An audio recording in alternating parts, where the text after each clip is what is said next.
what's up, family? This is Marseille, aka the Property Pastor, here on the Kingdom Legacy Builder Show. Our mission here is to help everyday people to build a spiritual and financial legacy for future generations. You know, Proverbs 13:22, it says that a good person leaves an inheritance for their children's children.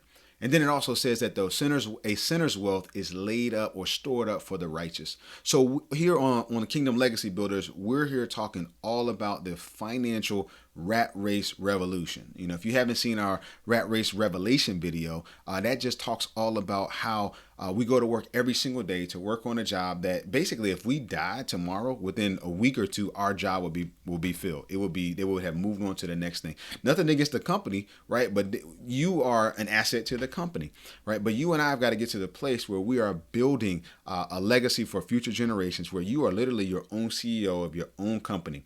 You know, unfortunately, you know, in the African American community, the average net worth of a black family is only like $4,000.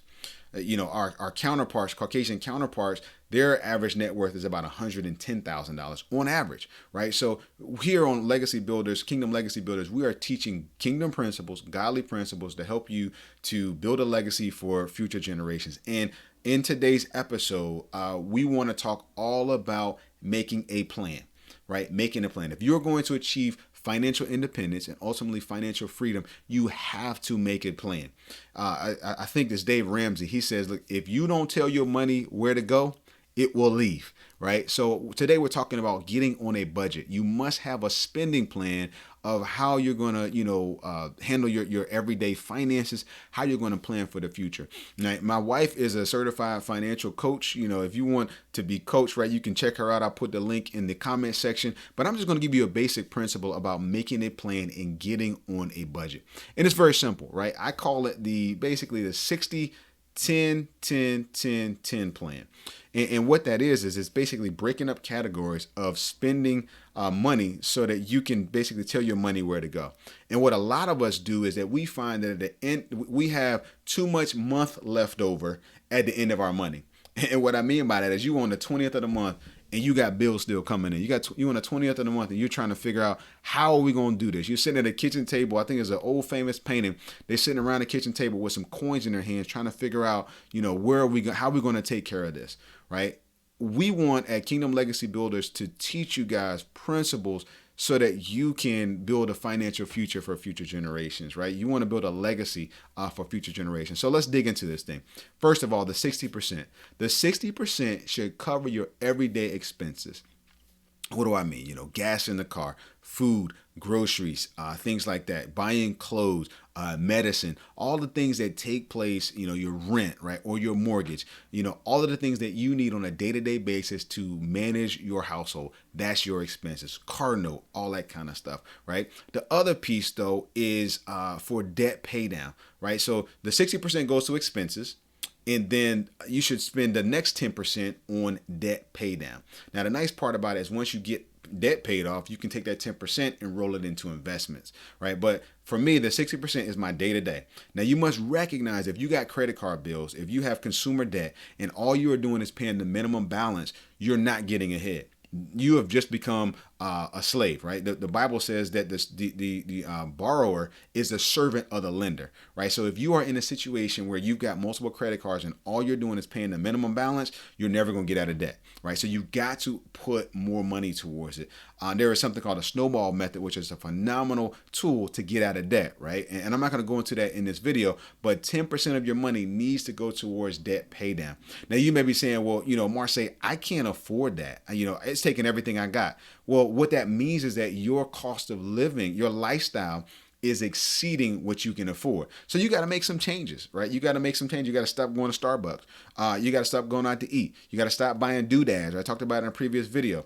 You got to stop trying to look like you got it all together, right? You know, getting them rims on the car ain't going to cut it, right? Getting a brand new car every few years, it's not going to cut it, right? So get into the place of living within your means. If you want to achieve financial independence, you've got to work a plan. So with the 60, 10, 10, 10 plan, right, you got 60% going to expenses. You got 10% going towards debt pay down. You also you got to be saving, right? Saving for emergencies and saving for retirement.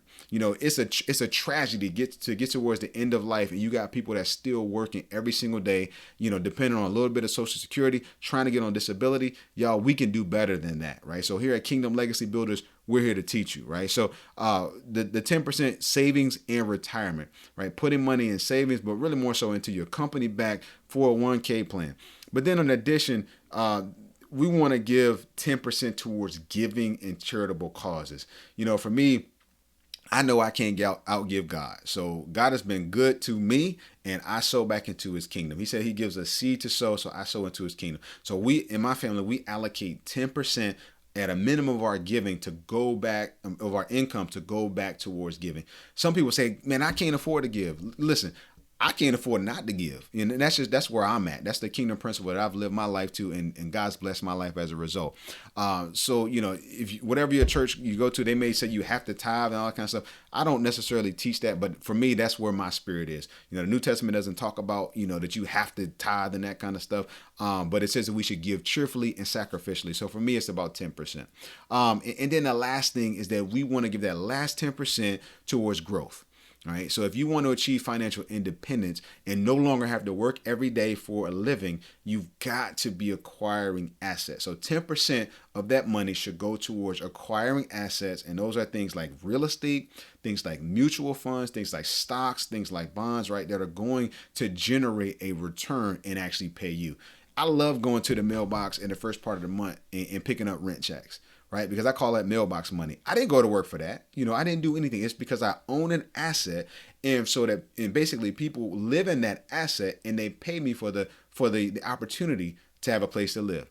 That's phenomenal, right? That is what it's all about. So again, 60% towards expenses, 10% towards debt pay down, another 10% towards savings/retirement, 10% towards giving, and 10% towards growth. Let me say it again. 60% expenses, right? 10% towards debt pay down, 10% towards giving, 10% towards investment and growth, and 10% towards retirement. Guys, that's the 60-10-10-10 plan. This has been Marseille, the property pastor here on Kingdom Legacy Builders. I hope this has been beneficial to you. If you got questions, make sure you drop it in the comment section. Make sure you like and subscribe to the channel. We're bringing you great content to help you build a legacy for yourself and for your future. God bless you. Love you guys. Can't wait to talk to you again soon.